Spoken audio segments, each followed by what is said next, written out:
Assalamualaikum warahmatullahi wabarakatuh. Rekan-rekan sekalian, kembali kita berjumpa di Jejak Semesta 65. Semoga Allah Subhanahu wa taala senantiasa memberikan rahmat dan karunia-Nya kepada kita sekalian. Kawan-kawan sekalian, kembali kita akan mencoba untuk mengulas sepintas tentang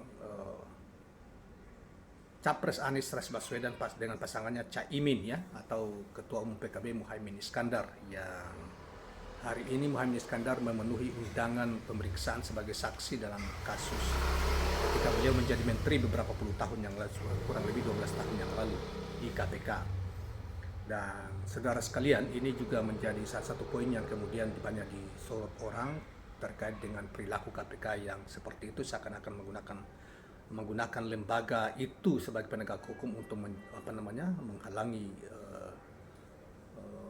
menjadikan sebagai alat politik untuk menghalangi orang tertentu seperti Caimin ini dicari-cari masalahnya, padahal sepanjang beberapa tahun ini KPK kemana kok tidak mengusut kasus itu, kok baru nanti setelah dideklarasikan Anies dengan Caimin baru mulai mereka mencari-cari alasan untuk memanggil walaupun hanya sebagai saksi.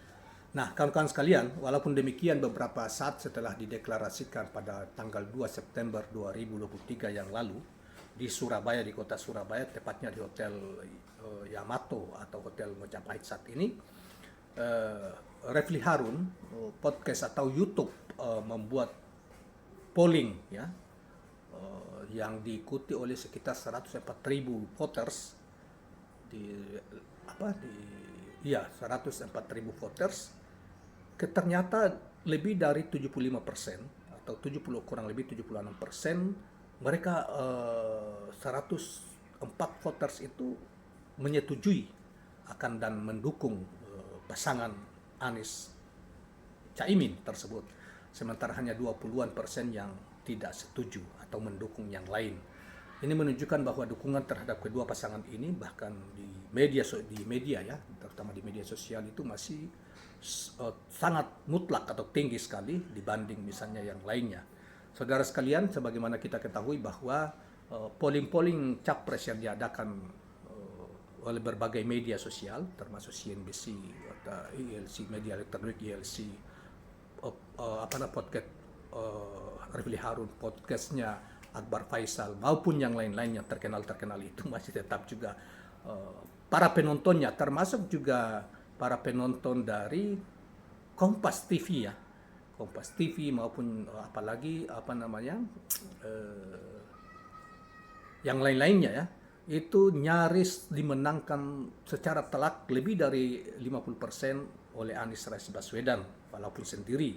Nah, sekarang saya berpasangan dengan Caimin, justru masih tetap mereka memimpin dukungan di polling tersebut.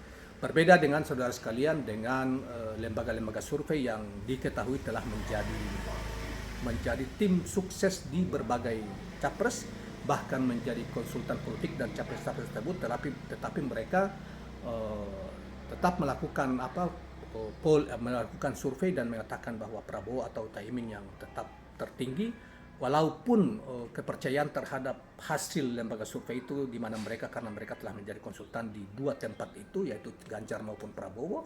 Kemudian mereka juga dibiayai oleh mereka untuk melakukan survei itu, sehingga independensi atau kebenaran terhadap apa yang mereka kerjakan atau mereka tampilkan diragukan oleh publik. Sehingga kalau kita sandingkan dengan polling yang sangat independen atau netral, justru gugurlah hasil-hasil temuan mereka dari lembaga-lembaga survei itu.